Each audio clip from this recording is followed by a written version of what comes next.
Elementary and middle school breakfast, chicken biscuit and tater tots. Elementary and middle school lunch, hamburger with potato wedge and baked beans. High school, hamburger, corn dogs, beef or chicken tacos with tortilla chips or wrap, plus the subline every day. And that's your lunch menu, brought to you by First Franklin Financial.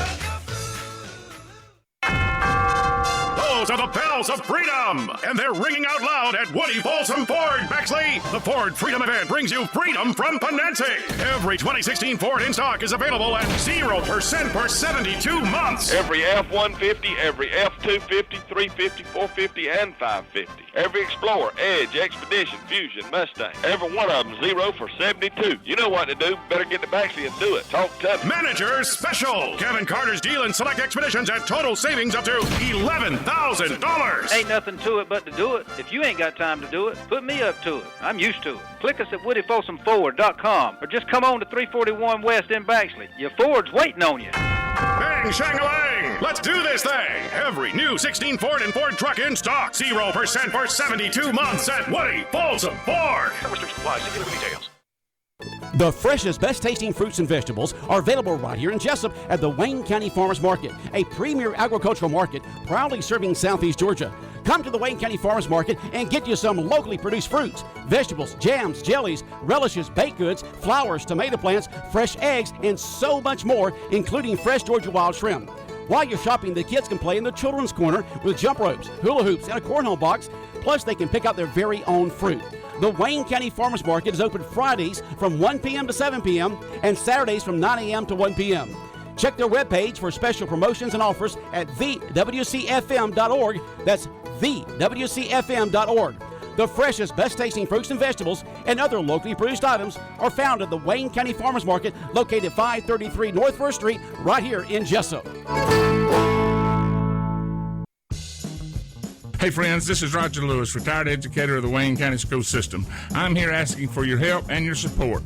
On Saturday, August 20th at 7 p.m. at the Wayne County High School Auditorium, Epworth United Methodist Church is presenting comedian John Felch for a night of clean family fun and entertainment for all ages.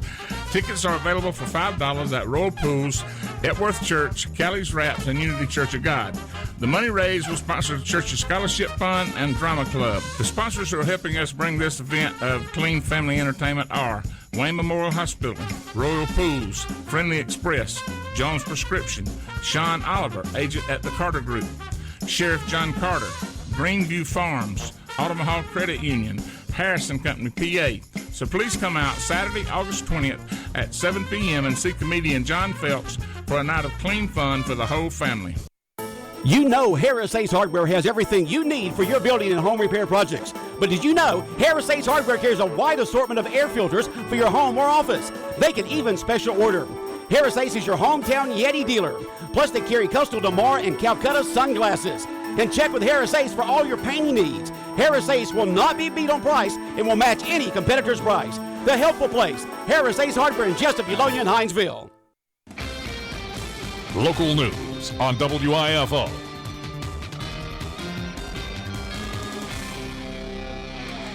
It's time now for a look at the latest in local news. In the news, a reminder that taking place this morning at Wayne Memorial Hospital is an active shooter drill coordinated by the Wayne County Emergency Management Agency in cooperation with the Wayne County Sheriff's Department, Jessup Police Department, the Jessup Fire Department, and Wayne County EMS. Activities will get underway around 9 a.m. this morning. So if you hear a lot of sirens, see a lot of activity this morning around the hospital, be advised this is just a drill being conducted by the Emergency Management Agency in Wayne County. This past Sunday, the New Life Pentecostal Church burned to the ground, a complete loss, but since then, as always, Wayne County in support and come to the aid of those in need. Pastor Justin Andrade and his congregation experiencing the best quality of Wayne County, as many have reached out to them looking to help in any way possible. Andrade says the congregation services will be held this Sunday at 10 a.m. at the train depot, which has been donated to the church. For more on what's in store short-term and long-term for the church, we talked with Pastor Andrade on Wednesday. At the moment, our plan is to meet at the Jessup train depot this coming Sunday at 10 o'clock. They offered the facility for free. We were very grateful for that. Not sure that we're going to be able to fit everybody, but we're going to do our best and try to get in there and go from there. We have the technical college planned for the following Sunday. And in the meantime, we're looking for a building, something a little bit more permanent while we look for land and plan to build. So. Let's go back to Sunday. From all reports, you were the person that discovered the fire. The story is that they had a back-to-school function. Everybody left. You went back, retrieved something, and opened the door, and there was the smoke and fire. Yes, sir. I went back. I wasn't gone 30 minutes. I went back to the church to pick up something someone had left. And so when I opened the front doors, I usually don't go through the front, but I did this time, and I saw the smoke. Immediately called 911, told them that the smoke was in the building. I did not see the source of the fire. So after searching for a little bit, I finally found it. By that time, it was out of control. It was behind our baptistry, and I fought it as much as I could. The heat and the smoke finally made me get out, and at that time, the firefighters and the police officers were arriving. So yeah, I was on the scene. The firefighters did a great job, fought it, but again, old buildings like that, we learned here at the radio station, they go up quickly. Yes, sir. I was amazed and in shock at how fast the building went up, but I have nothing but high gratitude for the firefighters, the police officers, first responders that showed up. They done the best they could do. As you said, the building was old. There just wasn't much they could do, but they did contain it, and they did an excellent job. We talked earlier today. I told you, we had our fire. Everybody reached out and helped us. This is a great community. I'm sure you've had the same response. People trying to help any way they possibly can. If anybody's out there listening and they want to help, how do they go about it? Yes, sir. I was born and raised here in Wayne County, and I've always known we had a great community. But until something like this happens, you don't realize how great it is. The response has been tremendous. I could not even name all the businesses, restaurants, churches, individuals that have opened up facilities and given so much and offered so much to us. At this moment, we are kind of still trying to see where we go from here and trying to figure out everything. Barber & Company has agreed to help us, and they're designing a t-shirt for us to sell, and they're giving us a great deal, and we'll have more information on that. It's going to be Rising from the Ashes, and they're designing that for us, and we're going to have them for sale. Everything that is given, everything that is donated from the GoFundMe page that is on Facebook, everything, 100% of it goes back to the church. It doesn't go to anybody. It goes back to the church. It goes to our building fund to help us go from here to find land to build whatever it is that we feel like we need to do next. That's what it's going to go to. I know it's in the early stages, but what's the plan? Plan to build a current location, look for a different location? No, sir. It will be in a different location. We have, for about 3 years, we've been on the search for land, looking for somewhere around 5 to 10 acres in that range, and a good location. And we've been wanting the right door to open in the good location, the right place. We haven't really wanted to step out of God's will, and so we've been praying and seeking God, trying to use wisdom, being a good steward of what He's given us. Of course, this puts a little thorn in your nest and makes you step out a little bit quicker than you was expecting. But we're going to get through this together. As I've said, the building wasn't the church. We are the church. We're the body of Christ. And from the outreach that I've reached from the other churches in this community, we're one body, and I'm grateful for the church of this community. But again, everybody listening, wishes nothing but the best, and good luck Sunday at the depot, and I'm glad they were able to offer that to you for free. And again, we wish you nothing but the best of luck. Thank you, Bob. I appreciate it. And once again, those comments of Pastor Justin Drawdy. Again, the services of New Life Pentecostal Church set for this Sunday at 10 a.m. at the train depot. We'll be back with more news after this word from our sponsor, other commercial messages, so please stay tuned. The Trademark wants to prepare you for hunting season this fall. Not only do we carry guns and ammo, the Trademark carries a variety of deer food plot mixes along with lime and fertilizer. We also have a 20% deer pellet for your deer feeders. And of course, the Trademark has deer corn. Are you planting a garden this fall? The Trademark can help you with that as well. So come by and see us at the Trademark, 3689 Savannah Highway in Jessup, or call us at 427-6966. That's 427-6966. Garden to guns at the Trademark. When further treatment is no longer an option, hospice can provide services to manage symptoms and difficulties caused by illness. Emotional, psychosocial, and spiritual care, as well as support to the families and caregivers, are all part of hospice care. Hospice of South Georgia has been a part of the health community in Wayne and surrounding counties for over 13 years. The professional yet compassionate attention provided by our staff is unsurpassed. Widely supported by donations from the local population, Hospice of South Georgia is the only nonprofit hospice in Wayne County. Our new administrative offices, located at 1625 Sunset Boulevard, have opened recently as Phase 1 of our building project. Hospice of South Georgia accepts anyone who meets hospice criteria, regardless of their ability to pay. Please call 912-588-0080 to speak to someone about hospice care. That was 912-588-0080. We are your hometown hospice, and we are here to serve you. Hospice of South Georgia, working to add life to your days. This is Charles Huffman at Jessup Housing Outlet. If you haven't been to Jessup Housing Outlet lately, you're missing out on a large selection of new and exciting floor plans from the nation's top manufacturers like Clayton, Fleetwood, Scott-Built, and Homes of Merit. All of our homes feature modern kitchens and appliances, R60 and higher insulation values, thermopane windows, and energy-efficient heat pumps. We have 2 locations to serve you, 2452 Savannah Highway in Jessup and Highway 301 South between I-16 and the bypass in Statesboro. Come see Charles, Faye, or Sheridan today. Brunswick Judicial District Attorney Jackie Johnson has ruled that there will be no criminal prosecution of the death of Jared Tyre, sending an official letter to the GBI stating her reasons after looking over the facts of the investigation and following a coroner's inquest which occurred back on December 7, 2015. District Attorney rules that this was a justifiable homicide, and Officer Deputy Brantley acted in self-defense. It's a 7-page document that WIFO requested under the Open Records Act. In the letter dated August 5th to Ms. Stacy Carson, Special Agent in charge from the District Attorney, it states, Dear Special Agent Carson, Office of the District Attorney of the Brunswick Judicial Circuit has undertaken an investigation into the acts and practices that result in the death of Jared Webster Tyre in Wayne County on or about July 21, 2015. That investigation included conducting a coroner's inquest on December 7th, as well as a review of the videotapes of the incident, the 911 call, GBI interviews, crime lab reports, crime scene evidence, and a detailed analysis of the transcript of the coroner's inquest. We've also considered the law applicable to the facts as we have found them to be pursuant to our independent investigation.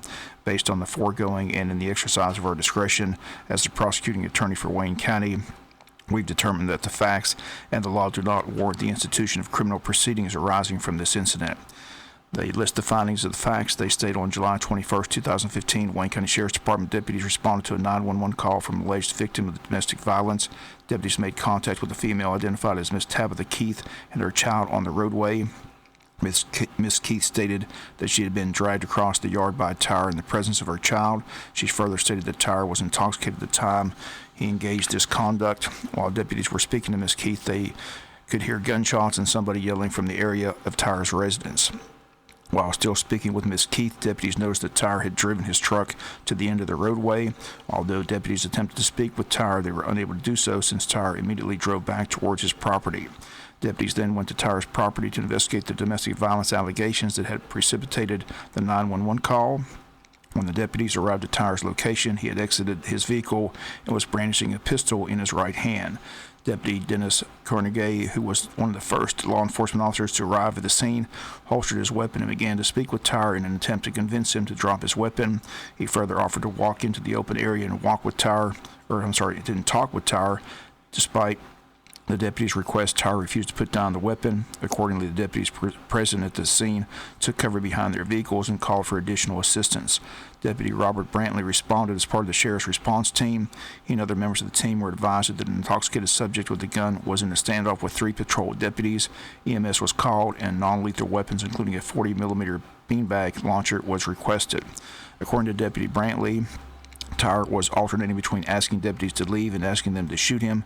As Deputy Carnegie had done at the beginning of the encounter with Tyre, Deputy Brantley began speaking with Tyre in an effort to calm him down, but Tyre continued to refuse several orders to put his gun down.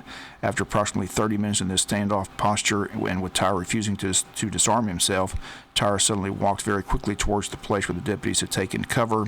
Tyre walked to the front of the patrol truck behind which Deputy Brantley had taken cover. Deputy Brantley told Tyre to stand back 3 times, and each time Mr. Tyre replied no. Deputy Brantley then fired 4 shots, striking Tyre. According to the Deputy Brantley, he believed that if Tyre had been permitted to get among the assembled deputies, he could have without warning raised his weapon and fired at them. Deputy Chris Manning, another deputy who had arrived at the scene at the same time as Deputy Brantley, said that Tyre approached Deputy Brantley in an aggressive manner just before Brantley fired at and shot him. Deputy Manning stated that he was in a position immediately next to Brantley at the rear of his truck, that he himself had begun to fire his weapon by starting to squeeze the trigger when he heard the shots from Deputy Brantley's rifle. According to Deputy Manning, there was nowhere to take cover other than behind their vehicles. Confirming what Deputy Brantley had said, Deputy Manning stated that all the responding officers were gathered together in a close group behind or between the 2 patrol trucks, such that if Tyre had been permitted to get in among them, he would have been able to shoot them freely. A .22 caliber pistol was recovered from Tyre's person after he had been shot. The pistol contained live rounds in the magazine and was capable of being fired. Ms. Keith was later interviewed by the GBI. She confirmed her statements to 911 and the responding deputies. GBI agents noted that she was disheveled in appearance and that she had scratches and cuts on her indicative both of the treatment she had received from Tyre as well as some wounds that were the result of an incident with her ex-husband earlier in the day. Postmortem toxicology indicated that Tyre had a blood alcohol level of 0.167 grams per 100 millimeters of blood and a level of hydrocodone of 0.39 milligrams per liter. Several in-camera videos were shown at the coroner's inquest. The most compelling among those videos, and the one that best captures the incident, is that taken from Deputy Cornegie's vehicle. That video depicts the entirety of the incident, beginning with the initial encounter with Ms. Keith, who called 911 operators, to the initial encounter with Tyre, and it continues for approximately 35 minutes until Tyre is shot by Deputy Brantley. During the course of the video recording, Tyre is visibly waving his pistol around 5 separate times. Tyre is seen and heard firing his weapon a total of 3 times. Deputies are heard telling Tyre to drop his weapon a total of 18 times. And Tyre can be also seen and heard throughout the video refusing to drop his gun. He is seen and heard threatening the deputies as well. Tyre is seen abruptly and rapidly approaching the deputies with his gun in hand. He is given 4 commands to stop by the deputies, all of which he ignored while he continued to rapidly approach them. Ultimately, Deputy Brantley discharged his firearm 4 times, resulting in Tyre's demise.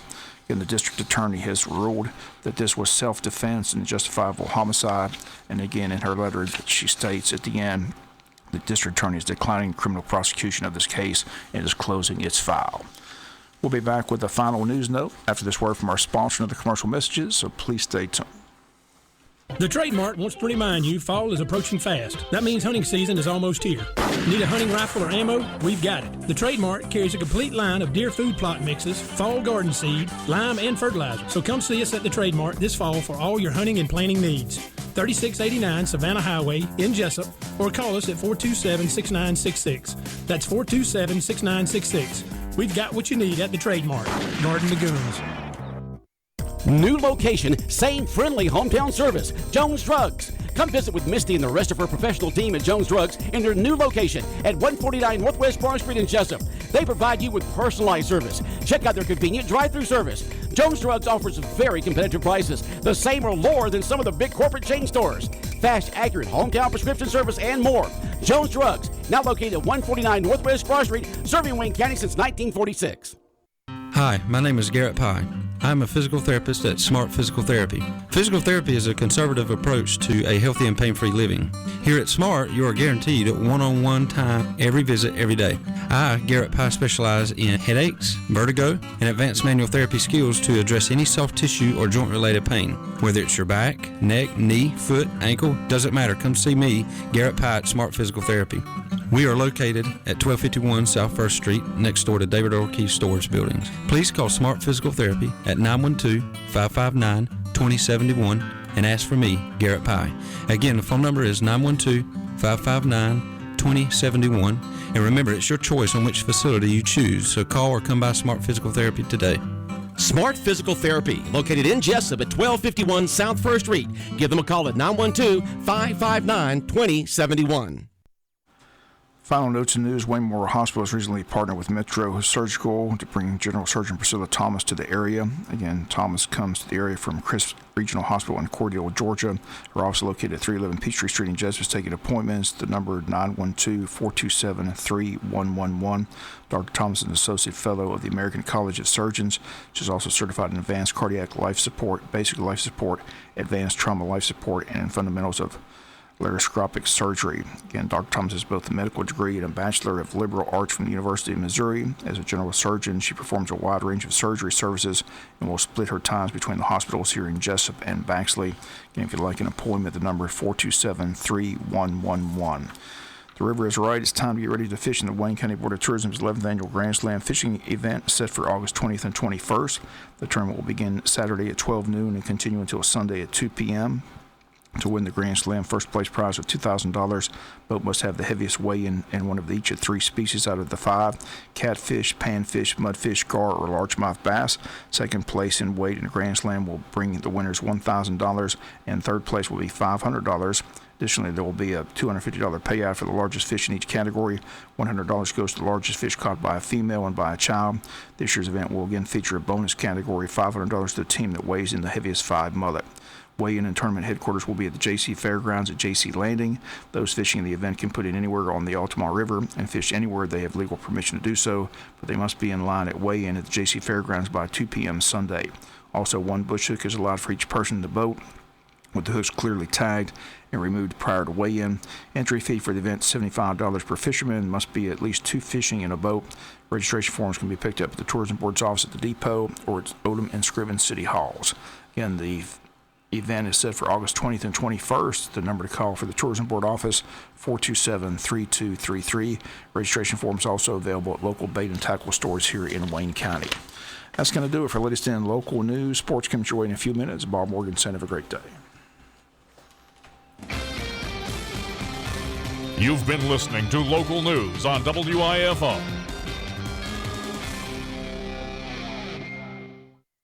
This is Bill Parker.